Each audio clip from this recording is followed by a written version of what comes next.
বন্ধুরা অনেকেই আমাদের মেসেজ দিয়ে সেটা সাথে সাথে ডিলিট করে ফেলে, যে কারণে আমরা দেখতে পারি না যে সে কী মেসেজটা দিয়েছে।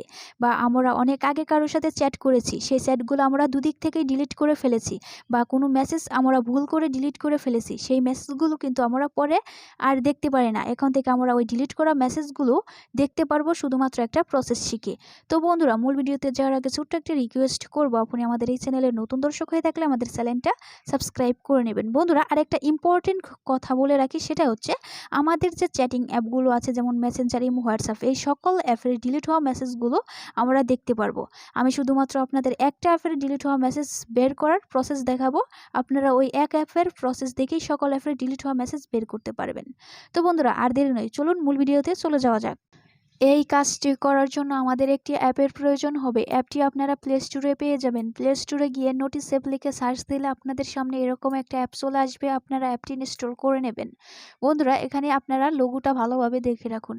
অ্যাপটা ইনস্টল করে নেওয়ার পর আপনারা অ্যাপটা ওপেন করে নেবেন। অ্যাপটা ওপেন করে নেওয়ার পর আপনাদের সামনে এরকম ইন্টারফেস চলে আসবে। তারপর আপনাদের সামনে এরকম ইন্টারফেস চলে আসবে। আপনারা নিচের দিকে খেয়াল করবেন, এখানে নেক্সট নামে একটা অপশন আছে, আপনারা এখানে ক্লিক করে দেবেন। নেক্সট অপশনে ক্লিক করে দেওয়ার পর নিচের দিকে খেয়াল করবেন, এখানে আবারও নেক্সট অপশন চলে আসবে। আপনারা এখানে নেক্সট অপশনে ক্লিক করে দেবেন। তারপর এখানে আপনারা অ্যালাউ এই অপশনে ক্লিক করে দেবেন। অ্যালাউ অপশনে ক্লিক করে দেওয়ার পর আপনাদের সামনে এরকম ইন্টারফেস চলে আসবে। নিচের দিকে দেখতে পাচ্ছেন নেক্সট অপশন, এখানে ক্লিক করে দেবেন। এখানে ক্লিক করে দেওয়ার পর এখানে দেখতে পাচ্ছেন নোটিসিভ, এর পাশে বাটনটা অফ আছে, আপনারা বাটনটা অন করে দেবেন। বাটনটা অন করে দেওয়ার পর এখানে অ্যালাউ চাইবে, আপনারা অ্যালাউ করে দেবেন। অ্যালাউ করে দেওয়ার পর আপনারা ব্যাকে চলে আসবেন। ব্যাক অপশনে ক্লিক করে আপনারা ব্যাকে চলে আসবেন। ব্যাকে চলে আসার পর আপনাদের সামনে এরকম ইন্টারফেস চলে আসবে। তারপর আপনাদের কাছে অ্যালাউ চাইবে, আপনারা অ্যালাউ দিয়ে দিবেন। অ্যালাউ দিয়ে দেওয়ার পর আপনাদের সামনে এরকম ইন্টারফেস চলে আসবে। তো বন্ধুরা, এখানে আপনারা একটু ওয়েট করবেন। এখানে কাউন্ট হচ্ছে, মানে লুডিং হচ্ছে। লুডিং হওয়া পর্যন্ত এখানে আপনারা ওয়েট করবেন। তারপর বন্ধুরা, নিচের দিকে দেখবেন যে নেক্সট অপশন চলে আসছে, আপনারা নেক্সট অপশনে ক্লিক করবেন। বন্ধুরা, এখানে দেখতে পাচ্ছেন সকল অ্যাপের পাশে কিন্তু বাটন কিন্তু অন আছে। আপনারা চাইলে এখানে অল অ্যাপ করে দিতে পারেন। অল যে অ্যাপগুলো আছে সেই অ্যাপের বাটনগুলো অন করে দিতে পারেন। বা আপনি চাইলে আপনার যে অ্যাপগুলোর নোটিফিকেশন, মানে যে অ্যাপগুলো, যেমন যে অ্যাপগুলো চ্যাটিং করা হয়, যেমন মেসেঞ্জার, ইমো, হোয়াটসঅ্যাপ, এই অ্যাপগুলোর শুধু আপনারা বাটন অন করে রাখতে পারেন। আর সকল অ্যাপের বাটন আপনারা অফ করেও রাখতে পারেন। যে অ্যাপের বাটনটা আপনারা অফ রাখতে চান, ওই অ্যাপের পাশে বাটনটা আপনারা ক্লিক করে দিয়ে অফ করে দিবেন। আবার যে অ্যাপের বাটনটা অন করতে চান, সেই অ্যাপের পাশের বাটনের উপর ক্লিক করে দিয়ে অন করে দিবেন। ঠিক আছে? তো বন্ধুরা, এটা আপনাদের সম্পূর্ণ ব্যক্তিগত ইচ্ছা, আপনারা কোনটা অন রাখতে চান, কোনটা অন রাখতে চান না, এটা সম্পূর্ণ আপনাদের ইচ্ছা। তারপর আপনারা কি করবেন, বাইরে চলে যাবেন।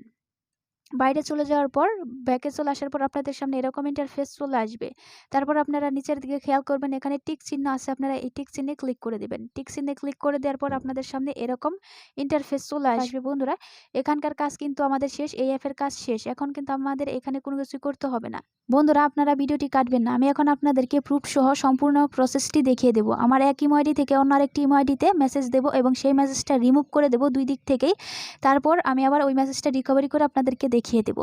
তো বন্ধুরা, আমি আমার যে ইমো অ্যাপটা দেখতে পাচ্ছেন, এই ইমো অ্যাপ থেকে এই যে ইমো এইচডি অ্যাপটা দেখতে পাচ্ছেন, এই ইমো এইচডিতে আমি মেসেজটা পাঠিয়ে দেবো। আমি ইমো অ্যাপটি ওপেন করলাম। ইমো অ্যাপটি ওপেন করার পর এরকম ইন্টারফেস চলে আসবে। তো বন্ধুরা, এখানে দেখতে পাচ্ছেন মা আইডি, আমি এই আইডিতে প্রবেশ করলাম। এখানে প্রবেশ করার পর এখানে আমি লিখে দেব মা মা 3 বার লিখে দিলাম মা।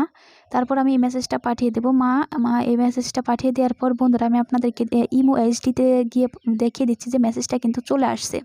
তো বন্ধুরা, দেখতে পাচ্ছেন এই মেসেজটা কিন্তু চলে আসছে। আমি এই মেসেজটা দেখবো না, মানে আমি যাকে মেসেজটা পাঠিয়েছি তার মেসেজটা দেখার আগেই আমি মেসেজটা ডিলিট করে দেব। ঠিক আছে?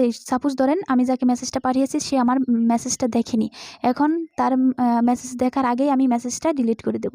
তো বন্ধুরা, দেখতে পাচ্ছেন যে 3 বার মা লিখেছে, এটা আমি ডিলিট করে দেবো। চাপ দিয়ে ধরে রাখলাম, তারপর ডিলিট এই অপশনে ক্লিক করে দেব। তারপর আমরা এখানে ডিলিট ফর এভরিওয়ান এই অপশনের উপর ক্লিক করে দেব। এই অপশনের উপর ক্লিক করে দেওয়ার পর বন্ধুরা, এখানে দেখতে পাচ্ছেন মেসেজটা কিন্তু ডিলিট হয়ে গিয়েছে। এখানে দেখুন লেখা চলে আসছে। এখন আমি আমার এই যে ইমো এইচডি এই অ্যাপে চলে যাব। এই অ্যাপে চলে যাওয়ার পর আমি এখন আপনাদের গাড়িতে গিয়ে দেখিয়ে দিচ্ছি। এখানে দেখুন বন্ধুরা, মেসেজটা কিন্তু ডিলিট হয়ে গিয়েছে। এখন আমি যাকে মেসেজটা মেসেজটা পাঠিয়েছি তার ওইখানেও কিন্তু মেসেজটা ডিলিট হয়ে গেছে। এখানে দেখতে পাচ্ছে say this message was deleted. এখন সে একটু কৌতূহল হয়ে গেছে যে তাকে কি মেসেজ করা হয়েছিল, আবার কি মেসেজ করা হয়েছিল যে মেসেজ করে আবার ডিলিট করে দিয়েছে। এখন তার জানতে খুব ইচ্ছা হচ্ছে। তো বন্ধুরা এখন সে এই মেসেজটা দেখতে পারবে যদি তার মোবাইলে যে নোটিস সেভ এই অ্যাপটা থাকে, ইনস্টল করা থাকে এবং এই অ্যাপটা অন করা থাকে। তো বন্ধুরা সে শুধুমাত্র তার অ্যাপটা যদি এই অ্যাপটা ইনস্টল করা থাকে এবং এই অ্যাপটা যদি সে অন করে রাখে তাহলে শুধুমাত্র এই অ্যাপটা ওপেন করবে। ওপেন করার পর বন্ধুরা এরকম ইন্টারফেস চলে আসবে। এরকম ইন্টারফেস চলে আসার পর এখানে দেখতে পাবেন বন্ধুরা, এই দেখুন বন্ধুরা মেসেজটা কিন্তু চলে আসছে। এখানে কিন্তু আমি 3 বার মা লিখেছিলাম, সেটা কিন্তু চলে আসছে। আমি যদি এটা ওপেন করি দেখুন বন্ধুরা, এই নিচের দিকে দেখুন এই মেসেজটা কিন্তু চলে আসছে। আমি কিন্তু মেসেজটা 2 দিক থেকেই ডিলিট করে ফেলেছি, তারপরে কিন্তু মেসেজটা এখানে রয়ে গিয়েছে। তো বন্ধুরা এভাবে কিন্তু মেসেজ ডিলিট করে ফেললেও কিন্তু আপনারা দেখতে পারবেন। আশা করি আপনারা বুঝতে পেরেছেন। তো বন্ধুরা আজকের এই ভিডিওটা যদি ভালো লাগে তাহলে ভিডিওতে অবশ্যই একটা লাইক দিবেন। এরকম ভিডিও আরও পাওয়ার জন্য আমাদের চ্যানেলটা সাবস্ক্রাইব করে রাখবেন। Thanks for watching.